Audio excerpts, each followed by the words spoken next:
Kisah Nabi Ayub alaihissalam, manusia paling sabar.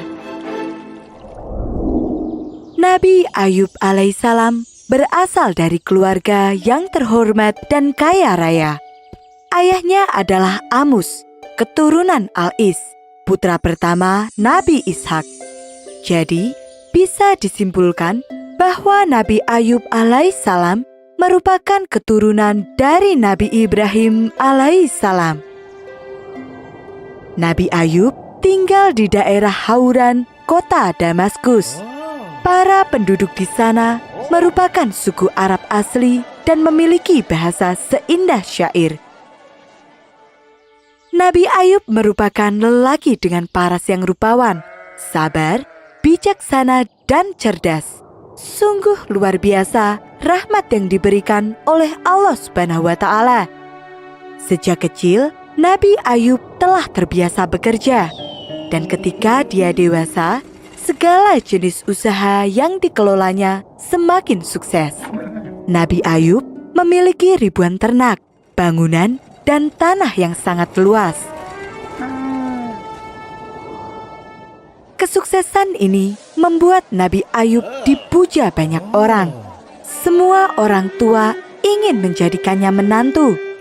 Pada akhirnya, Nabi Ayub menikah dengan Siti Rohmah, putri Afrayim bin Yusuf alaihissalam.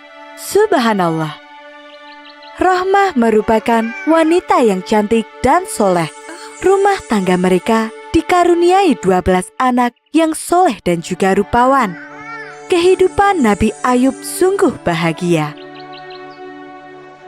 Meski hartanya melimpah dan diberikan kenikmatan hidup yang tak ada habisnya, tapi Nabi Ayub tidaklah sombong. Dia tetap hidup sederhana dan tidak pernah menutup mata pada orang-orang yang membutuhkan.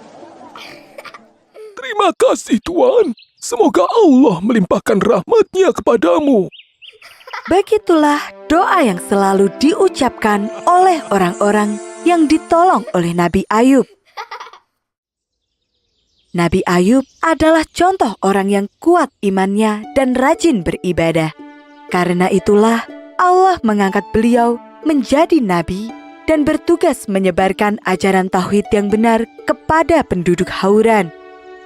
Sejak saat itu, Nabi Ayub memulai dakwahnya. Dia juga membangun masjid-masjid sebagai tempat ibadah.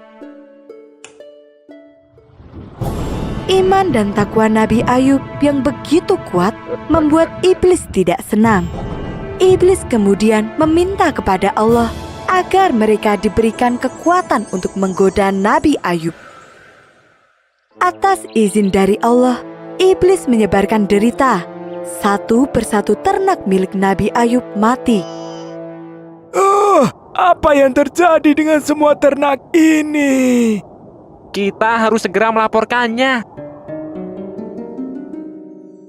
Dalam waktu singkat, kehidupan Nabi Ayub dan keluarganya tiba-tiba saja berubah. Seluruh harta hilang dalam sekejap.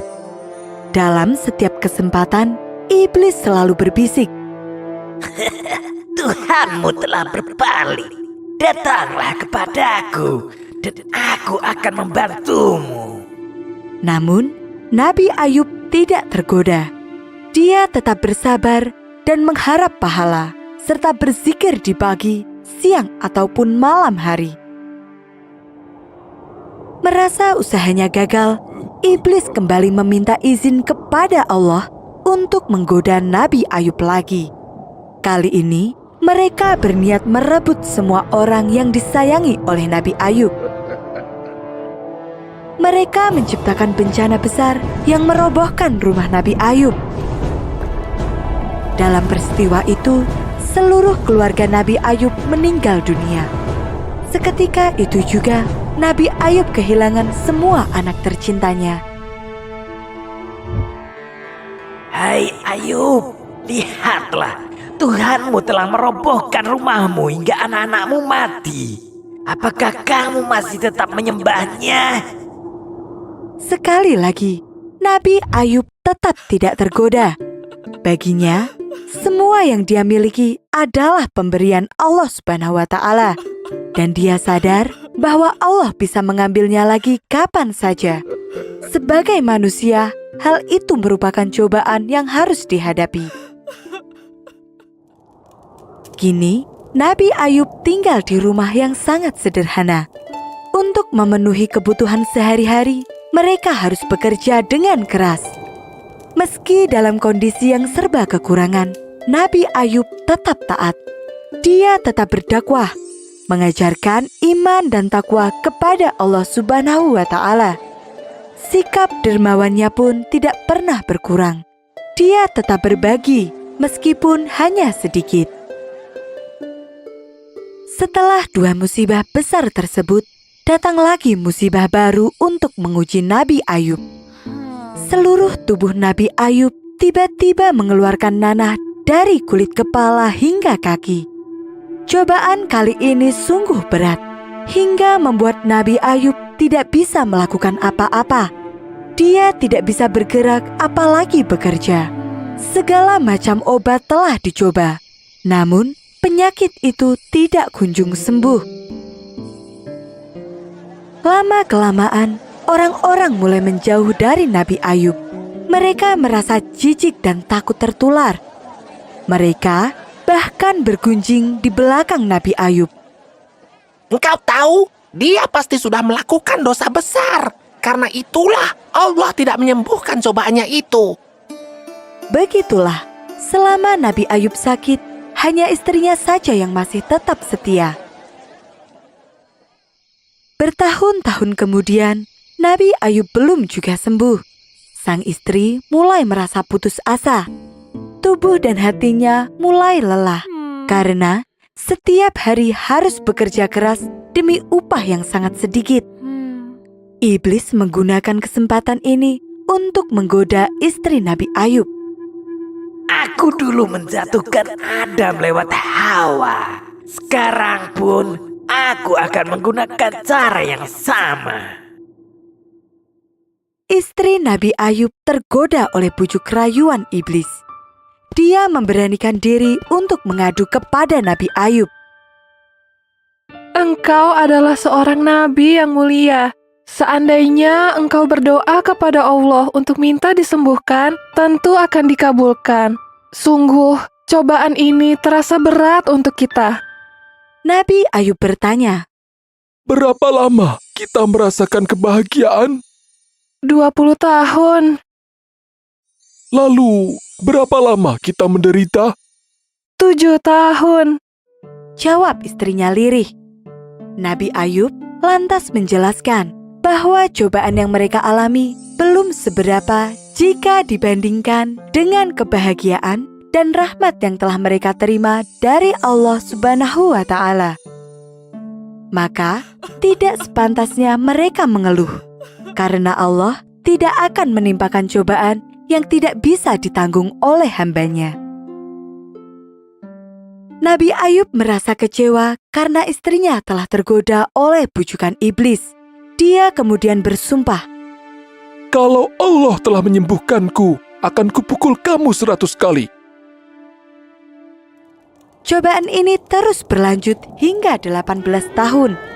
Selama itu pula, Nabi Ayub tidak pernah sekalipun mengeluh. Meskipun dikucilkan oleh orang-orang dan harus menahan lapar setiap harinya, Nabi Ayub tetap sabar. Suatu ketika, Nabi Ayub berdoa kepada Allah. Wahai Tuhanku, aku ditimpa penyakit dan Engkau Maha Penyayang di antara semua penyayang. Allah mengabulkan doa Nabi Ayub dengan menurunkan firman-Nya. Hendakkanlah kakimu ke atas bumi, niscaya akan muncul air yang sejuk. Mandi dan minumlah, maka penyakitmu akan sembuh. Subhanallah, semua penyakit yang diderita Nabi Ayub benar-benar sembuh. Nabi Ayub bersujud kepada Allah Subhanahu wa Ta'ala. Begitu pula dengan istrinya. Mereka berdua tidak henti-hentinya bersyukur atas mukjizat yang telah Allah berikan. Di tengah kebahagiaan itu, Nabi Ayub teringat pada sumpah yang telah dia buat ketika sakit. sumpah harus dilaksanakan. Jika tidak, dia akan berdosa. Tapi dia pun tidak tega jika harus memukul istrinya sebanyak 100 kali. Sebelum Nabi Ayub melaksanakan sumpah itu, Allah menurunkan firman-Nya. Ambillah seikat jerami dan pukullah dengannya. Maka tidaklah engkau berdosa dalam melaksanakan sumpahmu. Alhamdulillah, Allah meringankan hukuman untuk istri Nabi Ayub. Itulah balasan untuk seorang istri yang telah setia merawat suaminya selama belasan tahun dengan sabar dan ikhlas. Setelah itu, Nabi Ayub dikaruniai kekayaan dan keturunan berkali lipat dari yang pernah dimilikinya. Allah berfirman, Dan kami kembalikan keluarganya kepadanya, dan kami lipat gandakan bilangan mereka sebagai suatu rahmat dari sisi kami, dan untuk menjadi peringatan bagi semua yang menyembah Allah. semua ini merupakan rahasia di balik kesabaran dan keteguhan hati, serta sikap lapang dada yang dimiliki oleh Nabi Ayub.